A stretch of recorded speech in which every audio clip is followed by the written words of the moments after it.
Wearable technology is an integration of technology into pieces that you can wear on the body. It doesn't necessarily have to be devices that live on your wrist or on your face. It can be absolutely anything you want it to be. What are some examples that people might know about? Google Glass, the Fitbit, Shine, I think the Fuel Band from Nike was really interesting. A lot of these products are either to do with wellness or activity tracking. Google Glass obviously has many applications, and I can see huge possibilities of what they can do in the medical space for this. However, there are other things that we wear on our body that people haven't quite got used to having as an intelligent piece. And hopefully that's what wearable experiments can do. How are they making garments smarter? So we started wearable experiments a year and a half ago, and our first product was Funderwear. Funderwear is vibrating knickers for couples in long distance relationships, and we used a real-time touch actuator built into the underwear. We can create intimacy for people who are not necessarily with each other every day. So what we've done is we've built touch actuators into the knickers through the front, and we've got this communicating with a real-time touch actuator built into the underwear that has a companion iPhone and Android application. As you're touching your iPhone, then the partner feels the sensations in their underwear. It's been really entertaining. We knew that we were onto a good product when we couldn't stop laughing. It was just a continual laughter for a year, and it hasn't stopped. Yes, the men always want to try them first. We had 8 million hits on YouTube and 55,000 requests for the product online.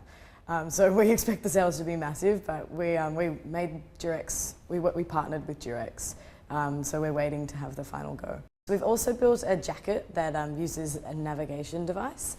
It has a GPS inbuilt into the jacket, and you can upload from your phone wherever you'd like to go. Whether you'd like to go down to the opera house, whether you'd like to go and see a friend. The jacket can then send you taps on the shoulder when to turn left, when to turn right, and then double time when you arrive. We noticed that people are so dependent on their screen, so this was a way of putting the phone back in your handbag, putting it back in your pocket, and being able to walk around unimpeded by a screen or a map. And you measure my footsteps as I blush through this town. So talk me through the alert shirt. Yes, we recently launched the alert shirt for Foxtel. It uses real-time sports data, and it builds a sensation into your jersey. I'm watching a footy game at home. And if there's a build-up of pressure, Yep.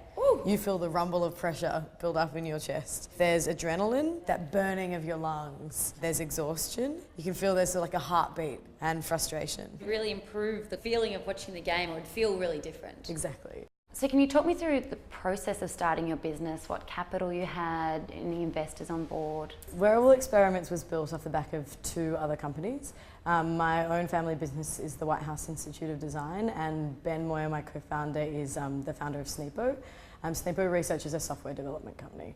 So we haven't needed to take investment because we've had really great clients, and I think that's a lot to do with our existing companies. Whitehouse had its reputation, Sneepo had its reputation, and because of that we were able to get in and present to a lot of the big advertising agencies, a lot of the big companies. Hopefully we can go back to not have to take investment because we don't need it at the moment. So you and your business partner are both relatively young entrepreneurs. What sort of challenges are there with that? I'm glad that you asked that. We are both reasonably young.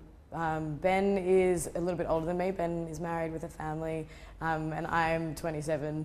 I think had I been 24, things would be really different. But in the last 3 years, I have learned a considerable amount.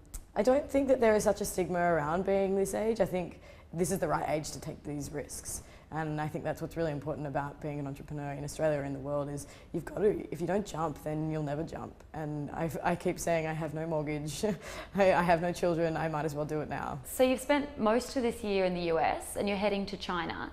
How important is it to look outside of Australia in what you're doing? We think that the US is really ready to expand. And we also know that there are several Chinese partners who are really interested in working with us. Those markets are the ones that we're trying to hit the most. And then obviously we'd love to spend a bit more time in Europe because there's a lot of interesting wearable tech coming out of the UK at the moment as well. What do you see as the market potential in Asia? It has an opportunity to expand, obviously. They have an exponential population. And I think what we've looked at so far is health and activity tracking. That definitely has been extremely popular and been the beginning of this industry. What has been missed are things like travel and things like entertainment. And those markets are massive in all parts of Asia. And if we can tap into those markets, and I think we can, then we can have huge success. And how are you planning on doing this? The plan to attack these markets originally was going to be through a crowdfunding campaign. However, we've been changing tact regularly. I think evolving and having an evolving company is really important. We're going over there to look for commercial partners so that we can expand into this and work with different distribution channels. At the moment, we're looking firstly at China, and we'll be going to Beijing in the next couple of weeks. And then after that, we'll be spending a bit more time in Southern Asia. So Necomimi, how popular is it? The Necomimi are a really brilliant device. They're cat ears that use brainwave technology to read what you're thinking and what you're feeling. So as you're Skyping your friend and you're not really sure about what they're saying, there's a little bit of query about what's going on, and then when they say something you're interested in, they peek up. I think the brainwave technology has a long way to go, but it's really great to see people start to experiment with these devices.